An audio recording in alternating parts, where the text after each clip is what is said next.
l'accent en la literatura, l'accent amb Romagnoli, a la ràdio de la cultura i l'esport, els llibres i els autos de tots colors. L'accent, bon moment de la literatura, que és per respirar cultura. Oh, sent, el moment de la literatura, que és respirar cultura.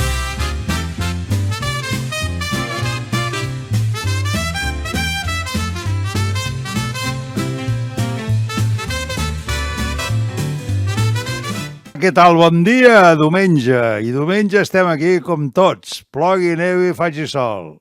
I avui hem portat un amic, un company, un escriptor, per mi un gran escriptor, historiador, diria més, però d'una claretat i d'una, no diré ingenuïtat, vull dir, però que ratlla perquè ho puguem entendre tots, que és l'Antonio J. Candil, que resideix a Austin, Texas, i ha tingut la bondat d'atendre'ns una estoneta. I com cada setmana li farem les nostres preguntes de rigor.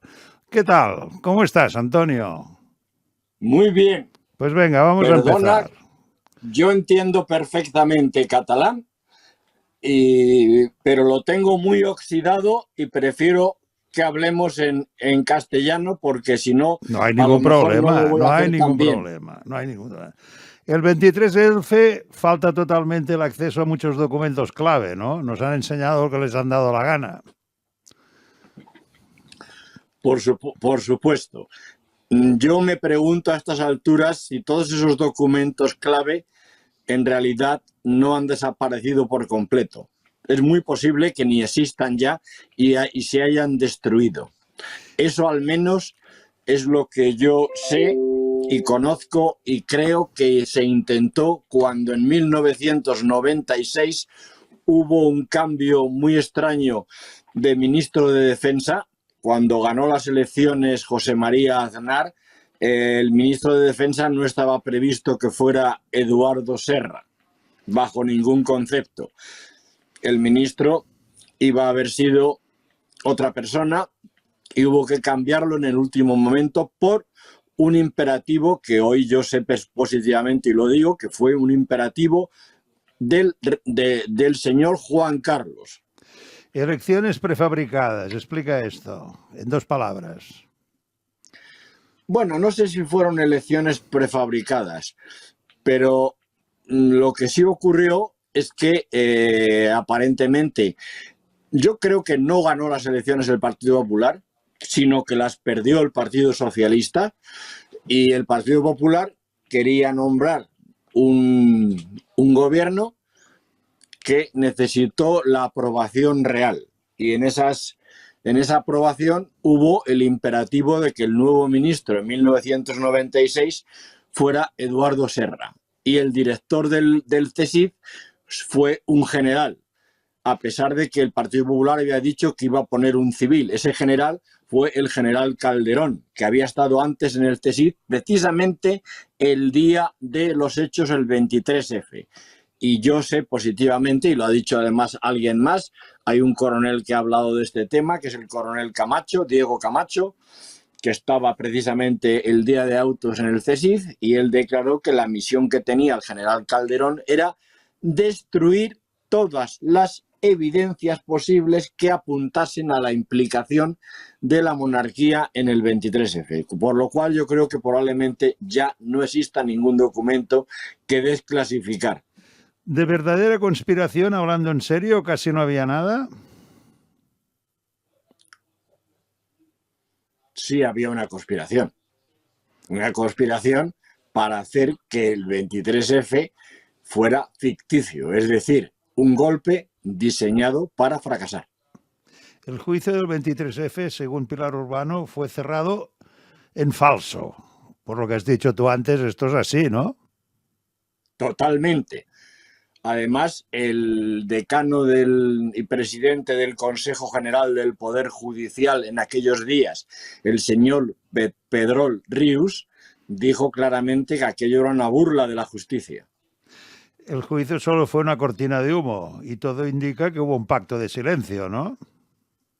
Totalmente. La ley de la memoria histórica, crear opresión, haber sido víctimas y hacer un discurso del victimismo, ¿esto qué fue? ¿Cosa más del Partido Popular o de las altas esferas?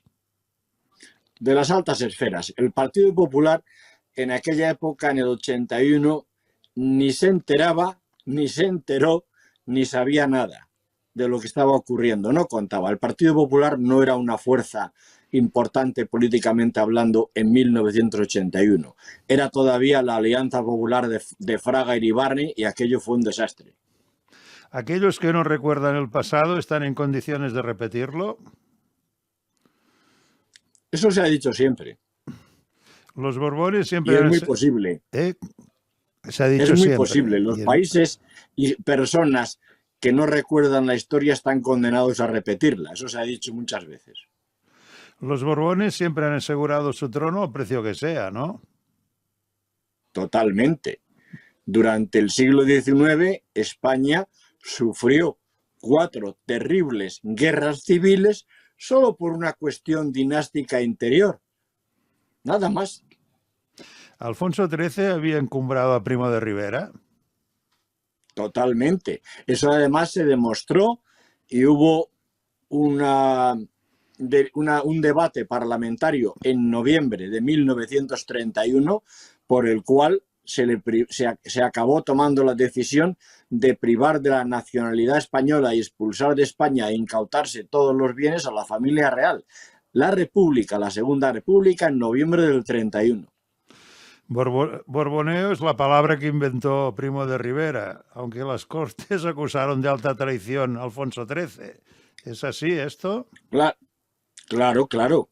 Alfonso XIII fue otro señor pues que primero encumbró a Primo de Rivera y cuando ya no lo necesitaba trató de separarse de él, pero ya era muy tarde y el país estaba encaminado a lo que llegó. Mucha gente habla de quién tuvo la culpa de la guerra civil. Fue Alfonso XIII. La cobardía de Alfonso de Borbón llevó a la nación a la guerra. ¿Es esto lo que esta es tu teoría en realidad?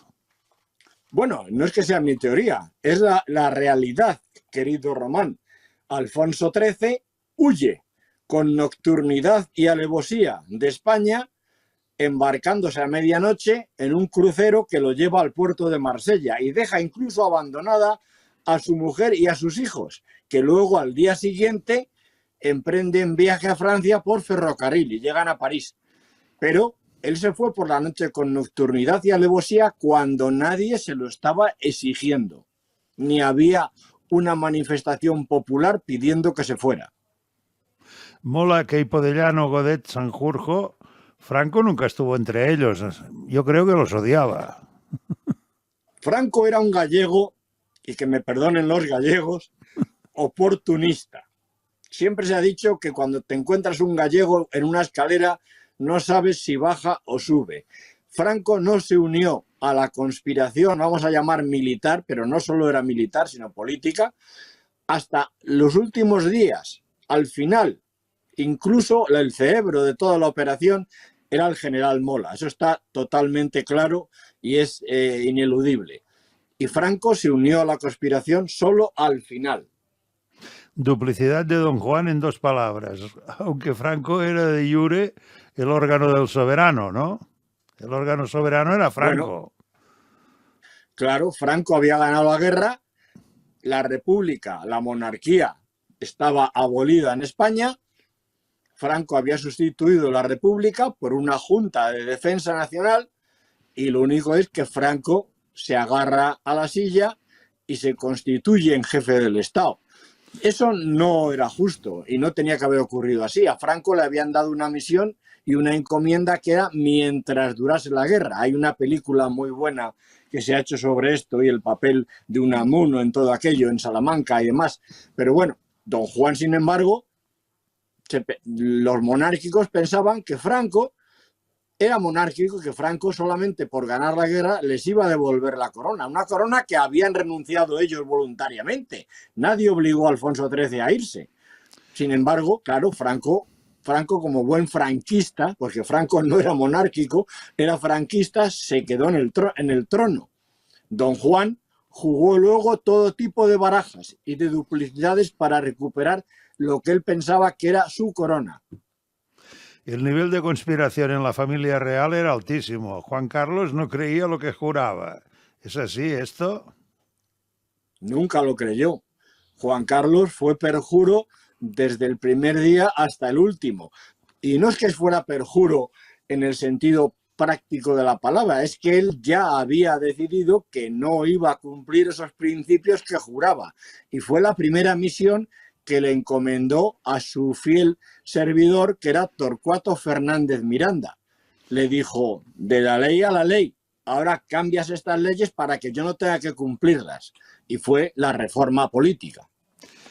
Don Manuel Fraga tenía una especial habilidad en crear despropósitos, ¿no? Totalmente, pero luego Manuel Fraga también, como buen gallego, trató de jugar las cartas que había que jugar y se apuntó a la democracia aunque no creyese en ella. Los fieles del Opus siempre han estimado que Juan Carlos está en deuda con ellos. ¿Por qué? Román, el tema del Opus Dei es una cosa que a mí me gustaría investigar y que incluso si a nuestros oyentes les lanzo el guante por si alguien quiere investigarlo. Yo no me atrevo a apuntar con el dedo al Opus Dei, pero la realidad es que el Opus Dei ha estado en todas las salsas, presente en todo. El general Armada era miembro supernumerario del Opus Dei. No te digo más. Pues caray, me dejas de pasta de boniato. Torcuato Fernández Miranda, tú lo consideras un tipo raro. Lo decía el mismo Juan Carlos. Juan Carlos en algún momento, en esas declaraciones que hizo al escritor José Luis de Villalonga, que se publicó un libro en Francia, él decía que se sentía cohibido en la presencia de Torcuato. Cuesta ver a Pujol introduciéndose donde Juan Carlos. Bueno, yo siempre he considerado que el honorable, hoy ya no tan honorable, pero en su época el honorable, fue mucho más honorable para mí y tengo un gran respeto por él, por Josep Tarradellas. Tarradellas era un hombre de una gran altura política y humana. Pujol no tanto, por supuesto, pero Pujol supo introducirse en el ámbito de la monarquía y del gobierno de España en aquel momento, sobre todo porque en las elecciones del 96 Aznar lo necesitó. Juan Carlos, todo por la corona al precio que sea necesario. ¿Era así esto? Totalmente. Pero la corona no por la corona de España, sino la corona para él. Tener en cuenta que cuando Juan Carlos prácticamente llega a España con su padre, siempre se ha dicho, vino con una mano atrás y otra adelante. Y ahora es una de las mayores fortunas de Europa. Sí, bueno, que eran pobres, sí, se sabía que eran pobres, esto es verdad. Personalmente Claro. nunca me ha quedado clara la muerte de Herrero Tejedor. ¿Tú qué crees? Efectivamente, Herrero Tejedor era una persona ligada al Opus Dei también, curiosamente. Y su muerte fue lo que posibilitó el ascenso de Suárez. Si no, no habría habido Suárez. Ya, Porque eso... Herrero Tejedor tenía mucho peso político en aquellos últimos gobiernos del franquismo. Suárez buscó un compromiso con el ejército que no fue fácil, ¿no? Tú Bueno, como militar... Suárez, de esto nos podría hablar mucho un amigo y vecino tuyo, Román. Suárez tuvo un consejero, ayudante y jefe de seguridad que es un general hoy en retirado, que es Fernando López de Castro y Fa, que vive en Gerona, íntimo amigo mío. Fernando fue su jefe de seguridad y jefe, por así decir, asesor militar del presidente Suárez. Yo fui a ver al general López de Castro a Moncloa varias veces cuando Suárez era todavía presidente. Suárez intentó un pacto con lo militar y no lo hizo bien. Ya. Suárez es el perfecto chivo expiatorio para los fines de Juan Carlos y los planes de Torcuato. Esto lo dices tú, ¿eh? Lo digo yo, pero ahí están los hechos. Y está el libro también de Pilar Urbano en el que habla memorias de la desmemoria o algo así, o la desmemoria, lo que Suárez olvidó y no recuerda y el rey quiso olvidar. Efectivamente. Don Torcuato tuvo Suárez, Dime. No, Suárez fue utilizado por el monarca y cuando ya pensaba que no era útil, había que quitarlo. Lo que pasa es que Suárez se negaba a irse, porque Suárez decía que él tenía los votos de todo el país, mientras que a Juan Carlos lo había puesto Franco. Esa es la realidad, ¿eh? Don Juan tuvo una trayectoria política totalmente errática y aperturista que llegó al autoritarismo. ¿Hasta ahí llegó Don Juan, al autoritarismo? Don Juan es uno de los personajes más infamantes de la historia de España cuando lo analizas en detalle. Don Juan de Borbón jugó todas las cartas con tal de ocupar un trono que, como digo, no existía ya ni correspondía. Don Juan jugó con los comunistas, jugó con el Tercer Reich, se presentó voluntario en Alemania y ofreció sus servicios al Tercer Reich a cambio de que el Tercer Reich quitase a Franco y lo pusiera a él de monarca. Cuando eso no funcionó y además los ingleses le amenazaron, porque no hay que olvidar que don Juan de Borbón, por razón de su madre, era ciudadano británico. Sí, era inglés, bueno, era de origen inglés. Claro, era ciudadano británico. Y los ingleses, cuando se enteraron de que flirteaba con el Tercer Reich, le dijeron, ojo, porque le podemos acusar a usted de alta traición, ¿eh? Ojo. Y entonces estuvo quieto, un poquito. Cuando ya se vio claramente que los aliados iban a ganar la guerra, volvió a intentar recuperar el trono, pero esta vez con la ayuda de Churchill. Pero Inglaterra dijo, no nos fiamos de este. Con este en el trono igual tenemos otra guerra civil en España y se meten los comunistas en España otra vez. Y entonces no le ayudó nadie. Pero fíjate el hecho solo de que él no quiso nunca reconocer la corona en su hijo Juan Carlos. Solamente 2 años después, cuando ya Juan Carlos llevaba 2 años de rey, es cuando don Juan abdica en el hijo. Tremendo. Don Juan Carlos, liberarse del discurso de ser heredero de Franco, ¿tú crees que lo logrará algún día? Porque en mi opinión no. En la mía tampoco, pero él cree y lo creyó y por eso inventaron el 23F. El 23F no fue más que una trama de circo con el único objetivo de presentar a Juan Carlos como el salvador de la democracia. Y lo malo, mi querido Román, es que tú no lo crees, yo tampoco, y he tratado de demostrarlo en mi libro. Pero hubo 40 millones de españoles que se lo han venido creyendo durante 40 años. Oye, ahora te voy a decir una cosa, esto es más anecdótico, tú veo que también le dedicas algo. Yo provengo de Lleida. No vayas a hablar mal a Lleida de Armada, porque te corren a palos, ¿En serio? ¿Me lo dices de verdad? Te lo digo de verdad. Con él estaban No encantados como gobernador militar.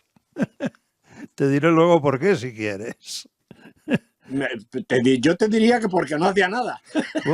No, logró que el aeropuerto, que era particular, fuera para todos, logró que los soldados vivieran mejor, pues, una serie de cosas. En Lleida estaban con él encantadísimos. Luego pasó lo que pasó. No lo sabía esto, ¿eh? No sabía que Armada, porque Armada era un hombre que realmente no había tenido nunca contacto militar con el ejército. Siempre había sido el ayudante de Juan Carlos. Desde que era comandante hasta general, ¿eh? O sea, no pisaba los cuarteles. Nunca. No, pues tenía fama de muy campechano, de llegar a todo el mundo, de ayudar a todo el mundo. Esto en Lleida, ¿eh? Lo que hizo fuera de Lleida no lo sé, ¿eh? Bueno, es igual. Sí, ahí estuvo un año, poco más de un año, no mucho más. Pues dejó un buen recuerdo. ¿Suárez era tan solo un plebeyo? ¿Quién? Suárez. Suárez era un plebeyo total. Suárez era un plebeyo total en el sentido, hoy será duque de Suárez o lo que queramos decir, porque como los títulos se dan a rifa, pero Suárez era de una familia muy humilde, de Ávila, que fue trepando en el falangismo. Sí, me acuerdo. Ahí están las fotos y el libro de Gregorio Morán, que vive en Barcelona, que escribió Suárez, Historia de una ambición. Y ahí se ve a Suárez con la camisa de Falange, jurando los principios del movimiento y con el brazo en alto. Hay fotos de Suárez con el saludo con el brazo en alto, ¿eh? ¿Por qué el mal llamado hecho catalán? No puedo responderte a esa pregunta porque no conozco muy bien el significado. Bueno, lo tiene, lo De dices. hecho, Di, te escucho. no, sí.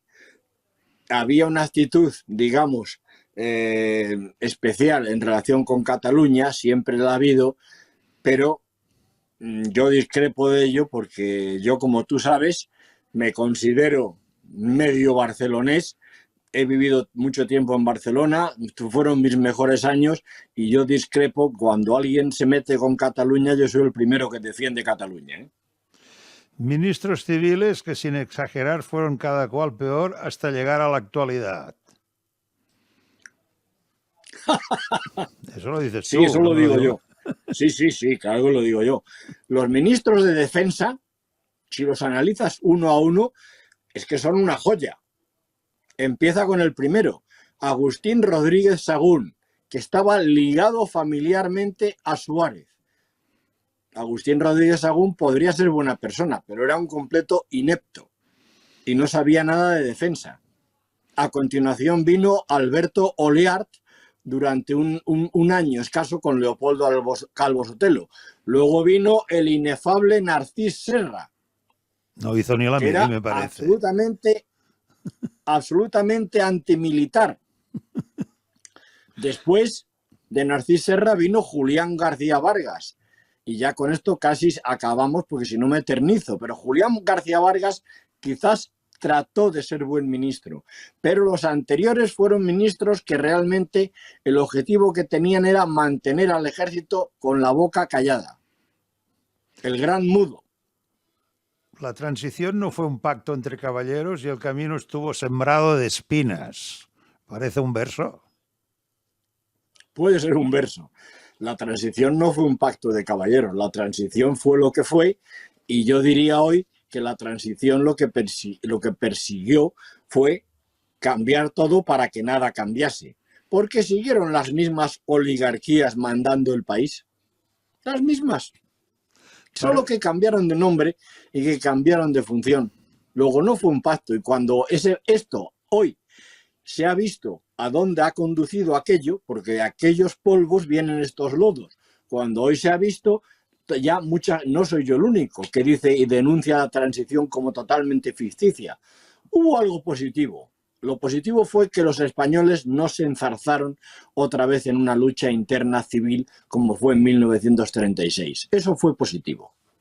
Para Suárez, pero no lo hicieron los políticos, vale, lo hicieron los ciudadanos de a pie.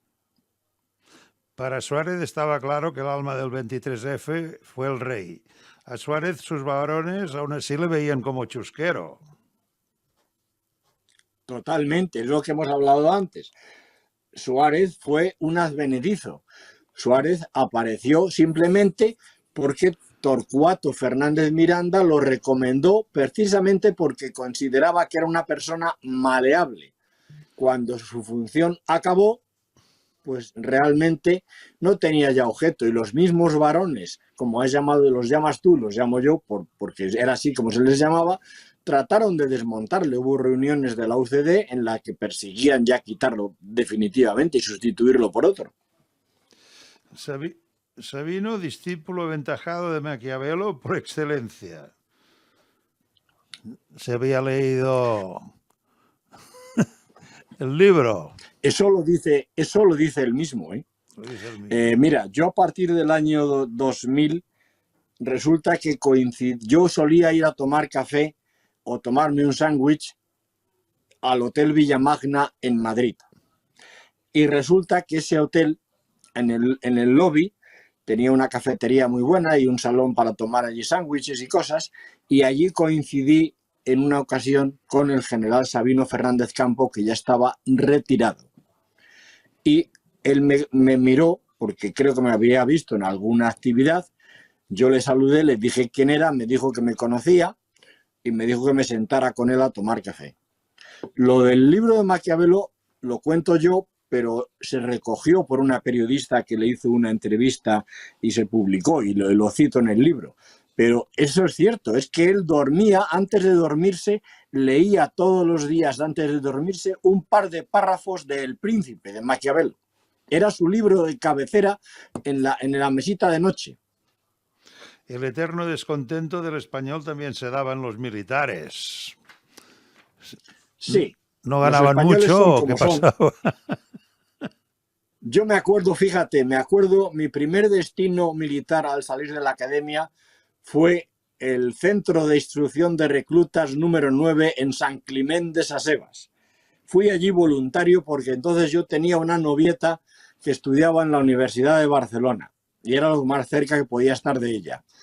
Y entonces allí me acuerdo un día que un oficial hizo un comentario y dijo: esto es un desastre, esto no se puede seguir así. Hizo todo tipo de comentarios negativos, pero a continuación añadió: y ahora nos vamos a tomar un café al bar y luego después salimos y seguimos mandando el regimiento, como si no hubiera pasado nada. Era el eterno descontento, efectivamente. Milans no estaba dispuesto a actuar en contra de la persona del monarca. Nunca. Yo conocí al general Milán del Bosch muy próximamente, además era amigo de mi padre y fue mi jefe en una brigada mecanizada en la división acorazada, y si había un general más monárquico que Milán, solo podía ser Armada. Él y Armada eran los generales más monárquicos de todo el ejército español.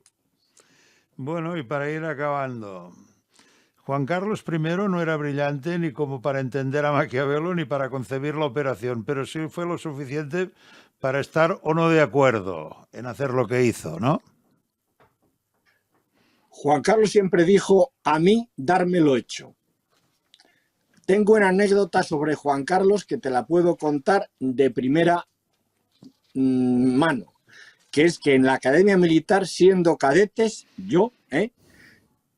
en una asignatura que teníamos que era geometría descriptiva en la Academia General Militar de Zaragoza, el profesor de geometría descriptiva sacó a uno de los alumnos a la pizarra a exponer algo sobre la lección del día y le dijo: es usted más burro que el príncipe, que era incapaz de aprender nada. Bueno, pues hasta aquí.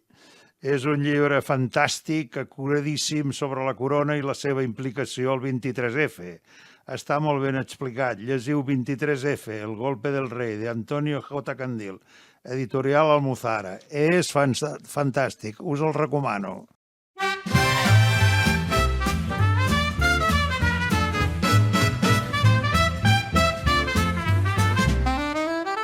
Posem l'accent en la literatura, l'accent amb Romagnoli, a la ràdio de la cultura i l'esport, els llibres i els autos de tots colors. L'accent, bon moment de la literatura, que és per respirar cultura.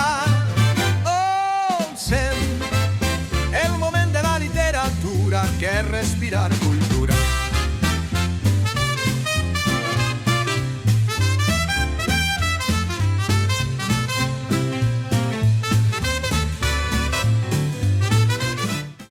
Programa patrocinat per CaixaBank i Saba Aparcaments. Generosament.